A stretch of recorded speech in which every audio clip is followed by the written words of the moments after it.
just click off the video. I have other videos, other creators have other videos. So please, if you do not like this combination, just click off the video.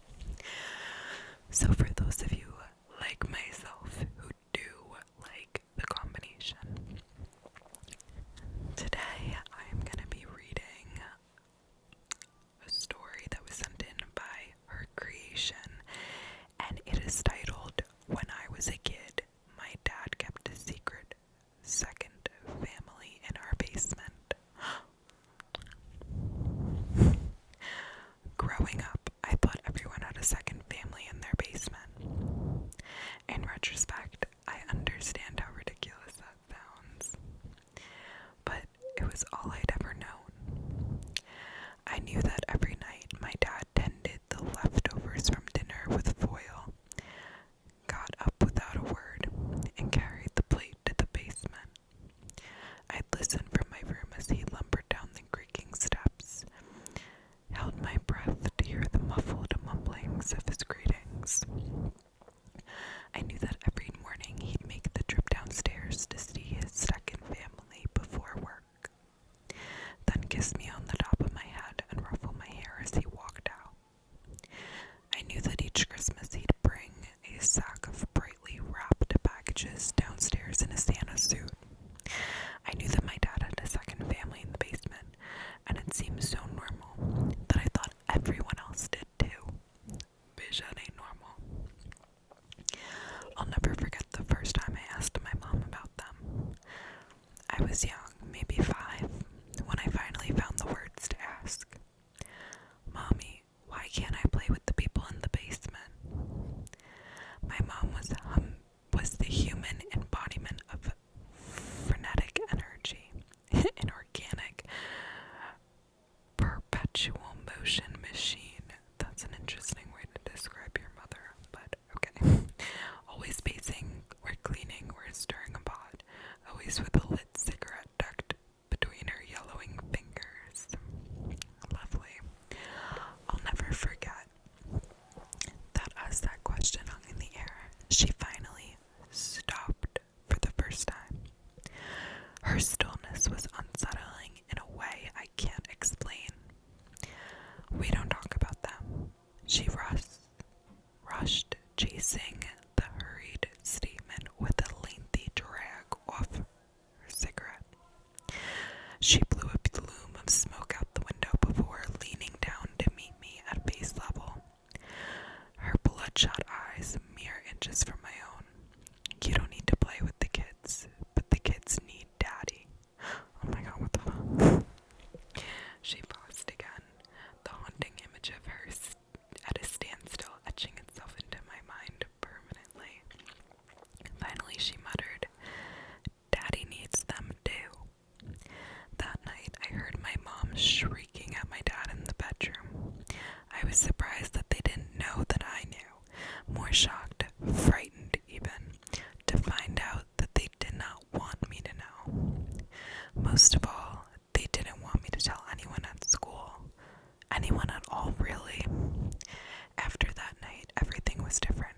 My dad only tended the leftovers after dinner, only brought the food downstairs after I'd gone to bed. He stopped visiting them in the mornings altogether. My mom started acting differently too. I'd always noticed that she was distant from my dad. How she bristled under his touch, how she stole away to the other side of the room whenever he entered. But it got worse after that.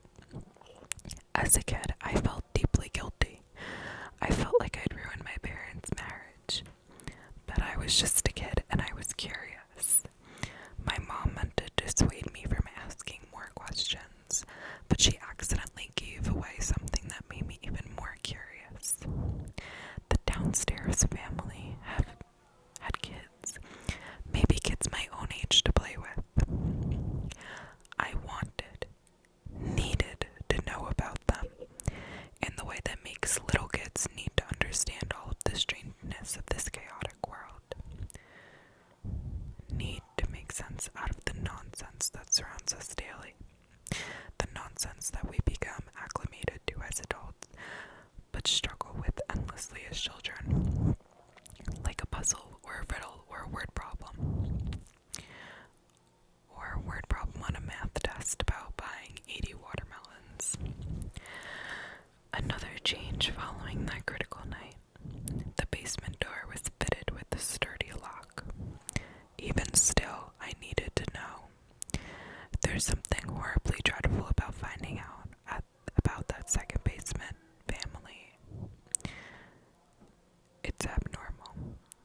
something more horrible, still not knowing who or why. By this time, I was 7. I made up my mind to go and get to the bottom of it. To avoid getting in trouble, I could only investigate when three conditions were met. 1, I was home from school. 2, my dad was still at work. And 3, my mom wasn't around to catch me. These circumstances rarely overlapped, but the first time I came home from school to find that my dad's car wasn't in the garage, and my mom's endless movement had driven her to the point of exhaustion, I threw off my shoes and crept to the basement door, quiet in my sock feet. And then I knocked. It was a quiet knock for fear of waking my mom from her nap, but it was a knock nonetheless. It was more than just a knock, too. It was an initiation, an invitation, a confrontation of my life's greatest and most terrifying mystery. I jumped when a gentle knock returned from the other side. It was almost immediate, like the person on the other side had been waiting for me. The thought froze me in place for a moment, but I knew I didn't have any time to waste. My mouth felt suddenly of sandpaper and chalk, but I leaned to the door to whisper hi. Hi. It was a little girl, her voice sweet yet timid, like testing the keys on a piano for the first time. I'm Ricky, what's your name? A long pause. Lila, my brother is Isaac, but he doesn't talk so good. He's still little. Mommy says he'll start blah, blah, blah, blah, blah, blah, blah. Mommy says he'll start talking when he's ready. There's 3 of you down there. She replied, as if the entire situation felt as wholly normal for her as it had for me on the opposite side of the basement door. Daddy comes to visit sometimes though, so I guess there's 4. My eyes widened as a flurry of questions began to sprout in my mind. But I heard my mom start to stir in her room. I sped down the hallway and into the playroom. I busied my hands with my toys, but my mind was somewhere else. The sprouts of questions continued to grow rapidly, soon overtaking my thoughts like an unruly patch of weeds. And like weeds, the questions were stubborn, hard, impossible to get rid of. The roots of the situation and its complication unraveled, stretched through my whole body. Fear planted itself firmly in my belly as I was forced to confront the possibility that I didn't really know my dad. Didn't really know my own family at all. If my dad was Lila's dad too, what did that mean for me? For my family? And why wasn't she allowed to come out of the basement? Over the next couple years, I stole away to the basement door in those rare moments of freedom. I got to know Lila, got to like her, and eventually even to love her. She was my best friend. As a kid, I was pretty lonely. My classmates shied away from me for reasons I couldn't quite understand. Like something about me was inherently repellent to my peers. I only had one friend at school, and at home I had Lila. As we spoke more, a never-ending stream of back-and-forth questions crammed into the briefest moments of time. We both came to understand the differences between us, between our lives and our circumstances. The differences that at first felt so normal grew bigger and sharper and scarier than either of us could comprehend. The unfairness of it all became impossible to ignore. Lila lamented that she wasn't allowed to go to school, that she couldn't go outside to play or make friends or ride bikes around the cul-de-sac in the summer until the street lamps flickered on the cicadas started to scream. She even longed for the things that I loathed most: homework, rinsing off the dishes after dinner, and tidying up my room each Sunday morning. She said that she'd lived in the basement all of her life. She was probably even born down there. She couldn't remember anything different before being locked up in the cold and musty room. I'm ashamed to admit this, but eventually I couldn't manage the guilt I felt for living the life Lila never had, could never have in my mind. I was so young, so naive. I didn't know how to manage the situation anymore, so I did the only thing I could think of. I stopped trying. I stopped visiting Lila. No more secret whispered exchanges. No more quick knocks on the door just to let her know I was there, that Annie was there at all for her.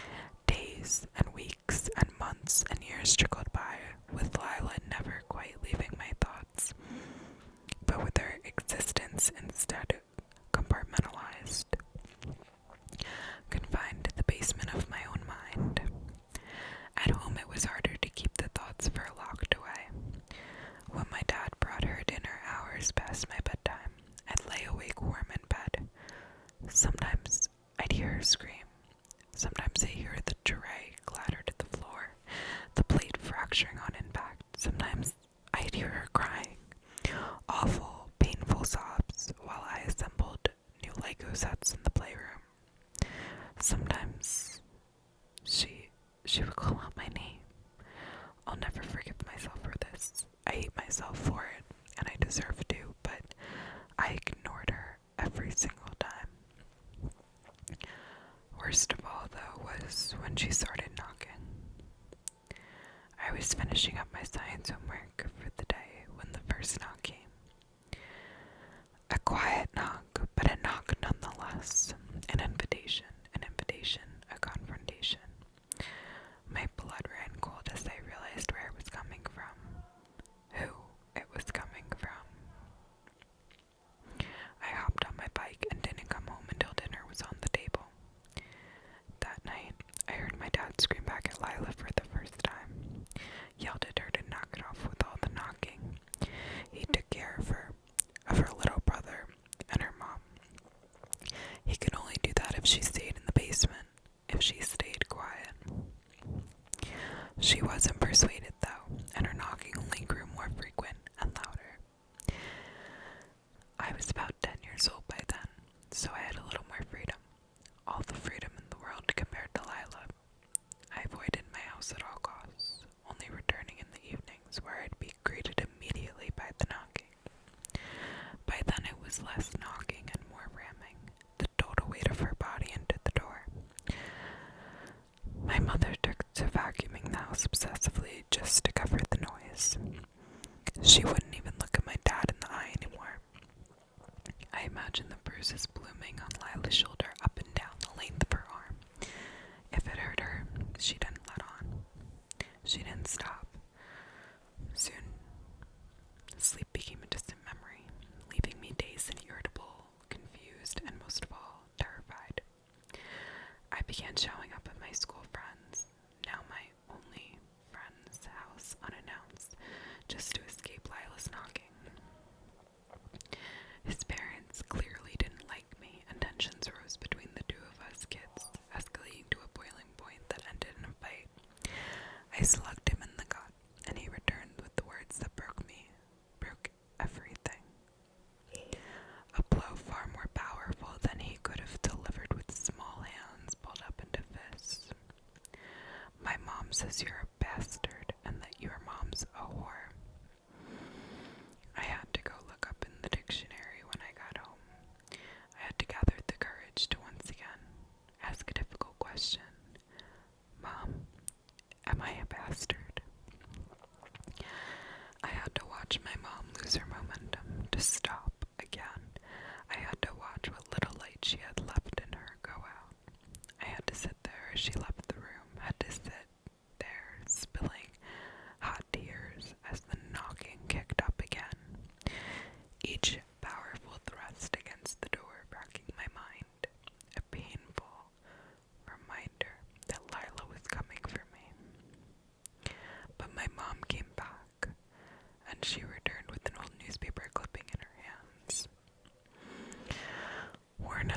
She held it to her chest as she finally told me the truth about Lila, about Dad's second family in the basement. I was young, but I needed to know. My mom knew it too. Through choking sobs, she told me about my dad's old family, the one he had and made before he met her, the horrible mistake they made, the one that gave her the best thing she'd ever had in her life, but took away 3 others. About how my dad's old wife was already skating on thin ice, her cries for help that went unanswered, how when she found out about what my mom and dad were doing behind, that what little was left behind her, beneath her, shattered. About how they couldn't have known, but the guilt she carried regardless. Like a heavy backpack, Mom.